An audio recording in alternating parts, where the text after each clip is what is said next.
So it's 3 o'clock, so we'll start now. Yeah. Yeah. So good afternoon, ladies and gentlemen. It's a pleasure that I welcome you on behalf of Aprajita Group of Companies to our 60 Minutes Compliance webinar series. I also take this opportunity to welcome our prominent and influential speakers from the industry, Dr. Krishnamurthy, Mr. Sri Nageshwar, Mr. Ravindran, and Ms. Veena, along with our 1,000+ registered attendees who are a part of our session today. It is with great pride that I mention we Aprajita have completed 20 powerfully dynamic years in India. We were responsible for setting the tone for an organized compliance industry in 2000. Today, with a pan-India presence and humbly servicing 1,500+ clients across 100+ industries, we have also extended our services to countries like Sri Lanka, Bangladesh, Bhutan, and Nepal.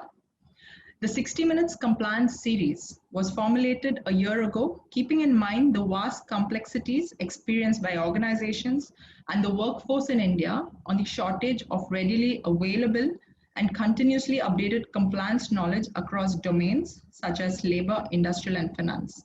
It has been our continuous effort to provide legal perspective to the market at large through our webinars. Today, we discuss on this subject, the proposed labor code and how it could support the industries during the revival process. Before we proceed, I'm just going to take a couple of seconds to tell you about a few points to be noted.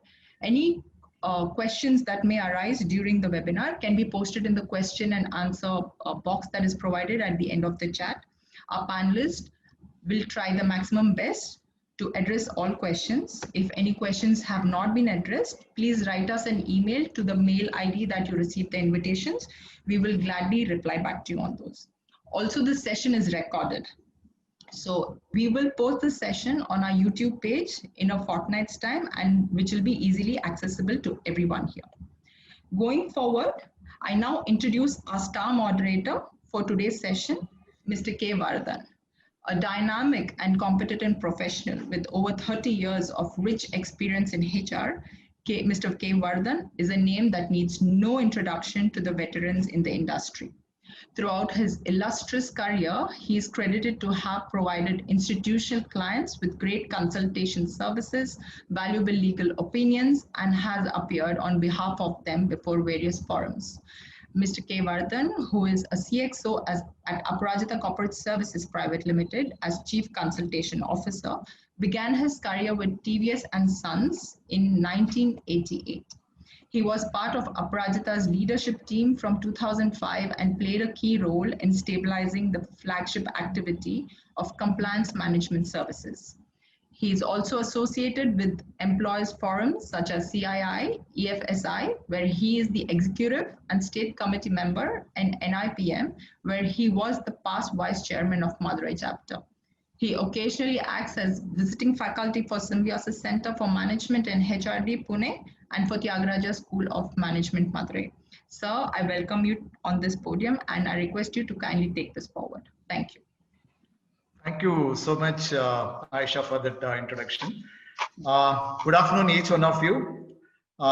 In fact, at the outset, I would like to thank all the four resource persons, Mr. Ravindran, Dr. Krishnamurthy, Mr. Sri Nageshwar, and Ms. Veena Gopalakrishnan for having accepted our invitation to be here in this session.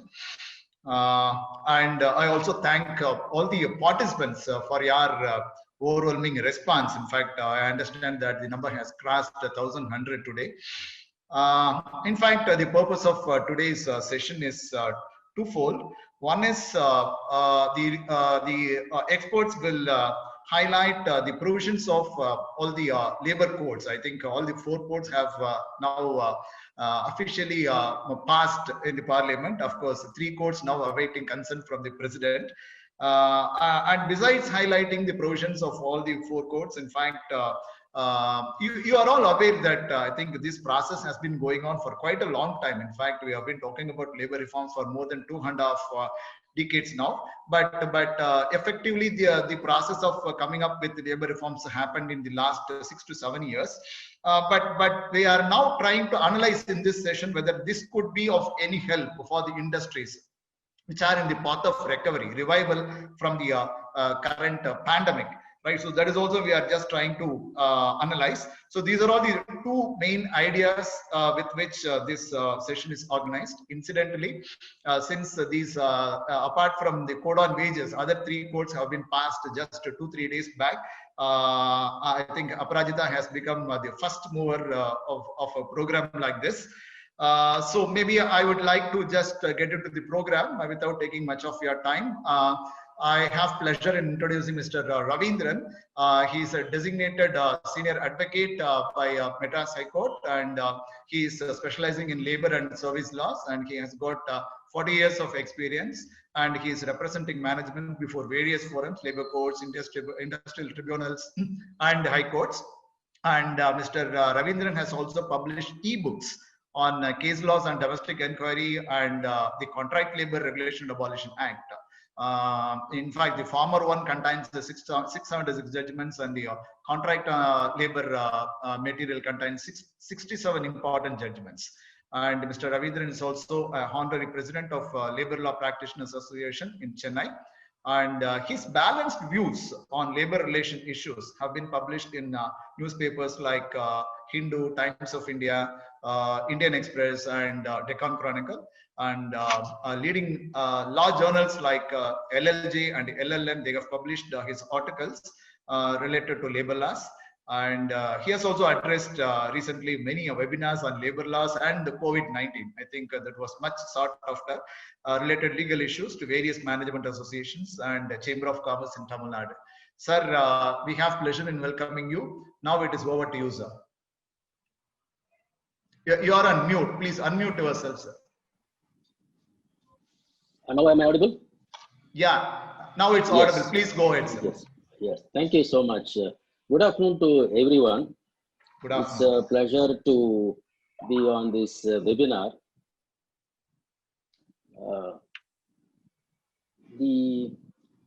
I started practice in the year 1980. In 1982, a series of amendments took place under the Industrial Disputes Act, by which this Chapter 5B, etc., were introduced. That was the that was the last overall in respect of Industrial Disputes Act. Thereafter, here and there, some amendments were made, and nothing was moving forward. And when the country opened up in mid-90s under the stewardship of Dr. Manmohan Singh, the business scenario completely changed thereafter till today. It was one of a dynamic on growth. But the labor laws, which had a closed access to industry and economy, did not move much. Here and there, a few steps were taken, but nothing, gallop was not taking place on par with the economy and the way the industry is functioning, etc. And it was the judiciary which was moving to that direction. So after 40 years, sometime I was wondering, by the time I hang my boots, whether there will be any overhauling or whether there will be change in the labor laws at all. But I am very happy that after 4 decades, this government has taken a positive step in that direction. That's a very good move for the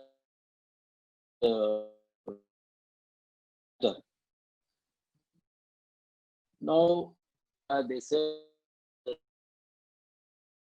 3 years or historic game changer, landmark, etc., etc. I think it's all a bit exaggeration. Nothing of that sort has taken place, but a change has taken place. It should be welcomed. Now, when I argue before the courts about these labor laws, there is always a drawback of the legislation being not on pace.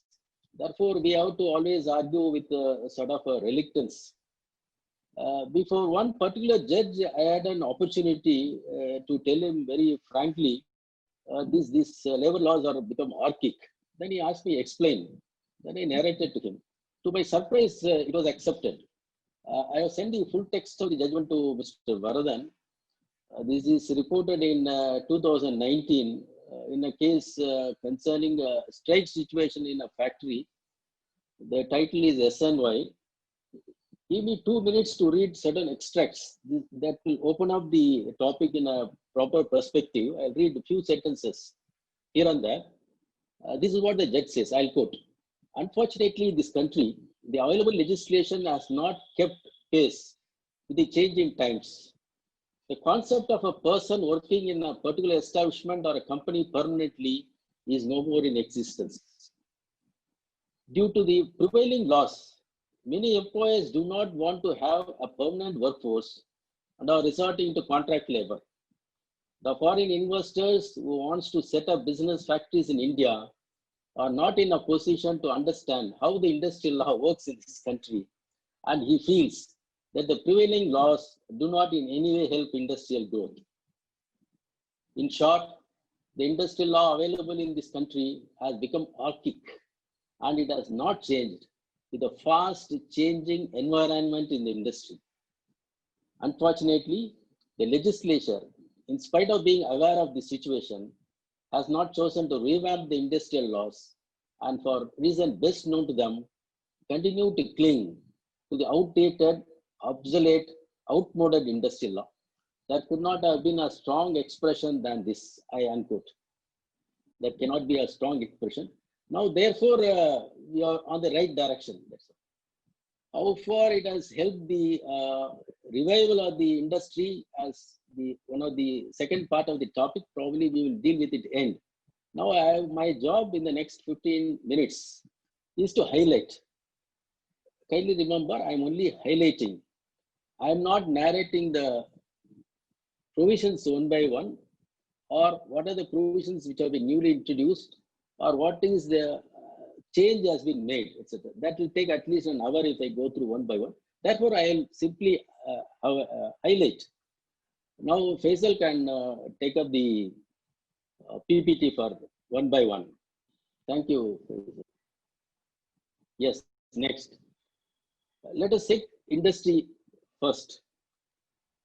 In 1978, Justice Krishna laid down what is industry, apart from what is said in section 2J.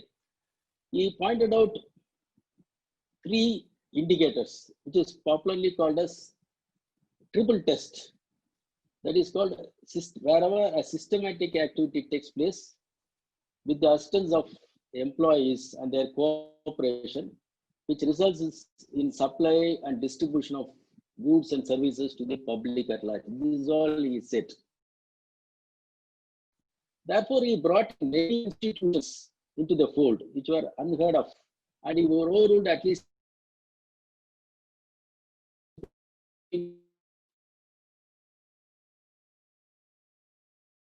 the process. And 2 years. Now, this definition has virtually endorsed Justice Krishna's judgment at great length. Now, what all is excluded is these 2 aspects. What is excluded is only 2 aspects have been excluded, which is, I'll tell you in a minute.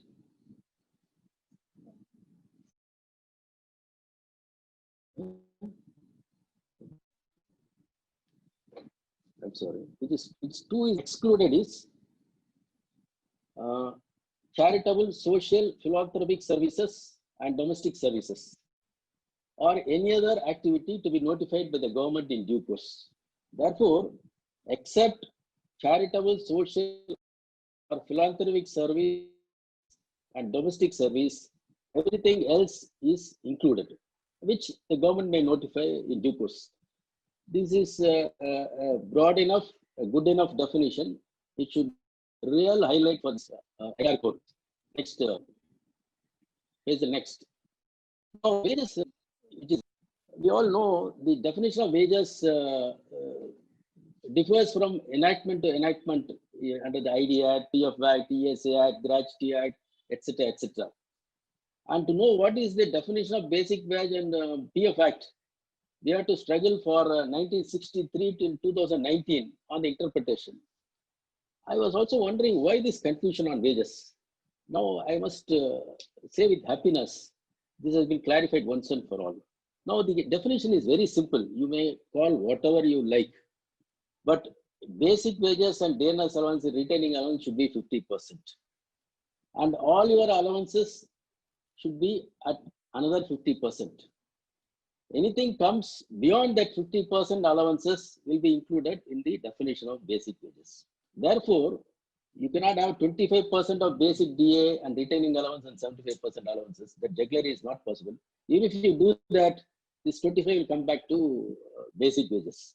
Therefore, it is virtually 50% of basic DA retaining allowance and 50% of whatever name you may call is now part of the wages.